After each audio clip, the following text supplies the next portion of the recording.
তো বন্ধুরা, ভারত আবারও ভয়ঙ্কর কিছু করতে চলেছে যা কল্পনার বাইরে। এবং এবারে যে হামলা হবে সেটা গত 7 আর 8 তারিখের তুলনায় আরও ব্রুটাল এবং ধ্বংসাত্মক হবে।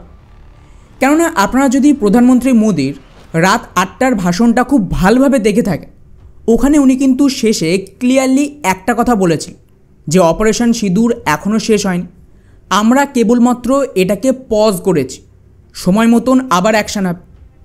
এর ঠিক পরে গতকাল আমাদের রক্ষামন্ত্রী রাজনাথ সিংয়ের এমন কিছু বয়ান আসে, আর তারপর যে ধরনের অ্যাকশান হচ্ছে তাতে ধরে নিন যে ভারত হয় পাকিস্তানের ওপর দ্বিতীয় রাউন্ডের অ্যাটাক শুরু করবে, অথবা পিওকেতে কিছু বড় অ্যাকশান শুরু হবে।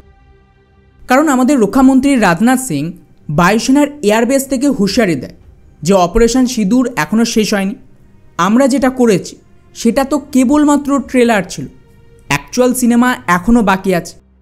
অর্থাৎ প্রধানমন্ত্রী মোদি আর রক্ষামন্ত্রীর এই বয়ান একটা দিকেই ইঙ্গিত দিচ্ছে, তা হলো নতুন করে অ্যাটাক। আর এটা শুধুমাত্র বয়ানেই সীমাবদ্ধ নয়, গ্রাউন্ডেও অ্যাকশান শুরু হয়ে গেছে।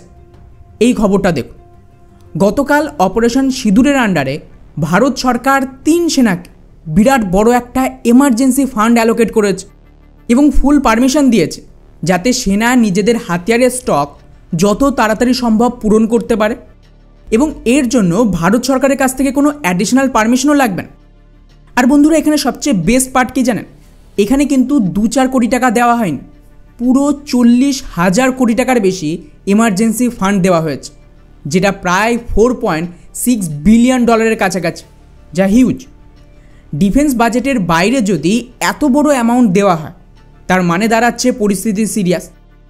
আর খেয়াল করেন যে এমন নয় এই টাকাটা কোনো ফাইটার জেট কেনা বা ট্যাঙ্ক কেনার জন্য দেওয়া হয়েছে, এই পুরো টাকাটা খরচ হবে কেবলমাত্র অ্যামিউনেশন আর মিসাইল কিনতে।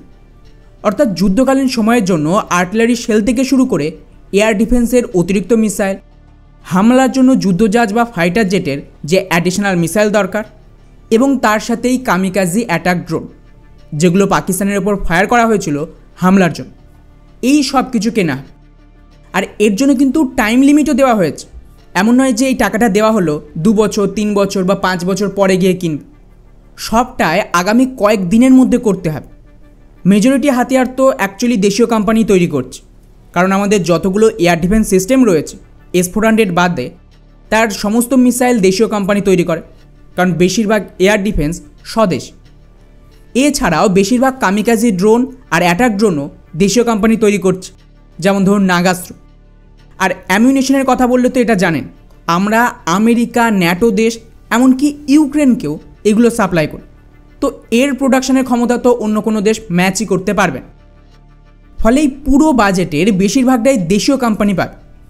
তবে কিছু মিসাইল, যেমন ধরুন S-400 ভারত কিন্তু এই কনফ্লিক্টে অনেকবার ব্যবহার করেছে, তো ডেফিনেটলি তার মিসাইলও অতিরিক্ত কিনতে হবে। আর 2 দিন আগেও আমি একটা ভিডিও বানিয়েছিলাম যে আমাদের কিছু অফিসিয়াল রাশিয়াতে গেছে, আর খবর আসছে যে S-400 অতিরিক্ত ডিল হবে। তো এটা অস্বাভাবিক নয় যে এখানে অতিরিক্ত S-400 ব্যবহার করার জন্য মিসাইলের সাপ্লাইও রাশিয়া করতে পারে। এছাড়াও কিছু মিসাইল হয়তো ফ্রান্স থেকে আসবে রাফেলের জন্য, কিছু ইসরায়েলি মিসাইলও দরকার গ্রাউন্ড অ্যাটাক বা ফাইটার জেটের জন্য। তো $4.6 বিলিয়ন এত বড় বাজেট, তার সাথে প্রাইম মিনিস্টার মোদির বয়ান আর রাজনাথ সিংয়ের এই হুমকি, এই সমস্ত ডটকে কানেক্ট করলেই বুঝতে পারবেন যে আগামী দিনে কি আসতে চলেছে। এখন স্বাভাবিকভাবে আপনাদের প্রশ্ন থাকবে যে ভাই তাহলে নেক্সট হামলা কবে হবে? ওয়েল, একটা জিনিস আপনাদের বুঝতে হবে, আমাদের বর্তমান সরকার যা সিদ্ধান্ত নেয় সেটা ডেট অনুযায়ী। উদাহরণ হিসেবে যেমন 5 আগস্ট খুবই গুরুত্বপূর্ণ ডেট, প্রতি বছর কিছু ধামাকা হয়, রাম মন্দির থেকে শুরু করে কাশ্মীরে 370 ধারা হাঁটানো হোক বা বাংলাদেশ থেকে শেখ হাসিনাকে সরিয়ে আনা হোক, এই দিনেই সমস্ত কাজ হয়েছে। কারণ এর একটা হিস্টোরিক গুরুত্ব রয়েছে। নেতাজি সুভাষচন্দ্র বোস আমাদের ন্যাশনাল আর্মি বা আইএনএকে সিঙ্গাপুরে কমান্ড করেছিল ব্রিটিশদের বিরুদ্ধে হামলার জন্য এই সেম ডেটে। ওটা আমাদের জন্য স্বাধীন ভারতের পথ খুলেছিল। তাই যা কিছু আমাদের অখণ্ড ভারত আর স্বাধীন ভারতের জন্য অ্যাকশান হয় সেটা এই তারিখে হয়।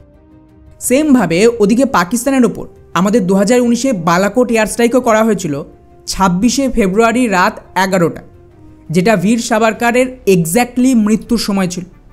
তো উনি অখণ্ড ভারতের আর সনাতনের জন্য লড়েছিল, আর ওনার আইডিওলজি বিজেপি মানে। সেমভাবে কোনো না কোনো ঐতিহাসিক ডেট দেখে এবারে পাকিস্তানের ওপর আক্রমণ হবে, যেটা হিস্ট্রিকে চেঞ্জ করবে। তো তার জন্য একটু অপেক্ষা তো করতেই হবে। এখন শুধুমাত্র সরকার নিজেদের মতন করে গুটি সাজাচ্ছে, তবে ডেফিনেটলি কোনো রকম হিন্ট পেলে আমি আপনাদের অবশ্যই জানাব।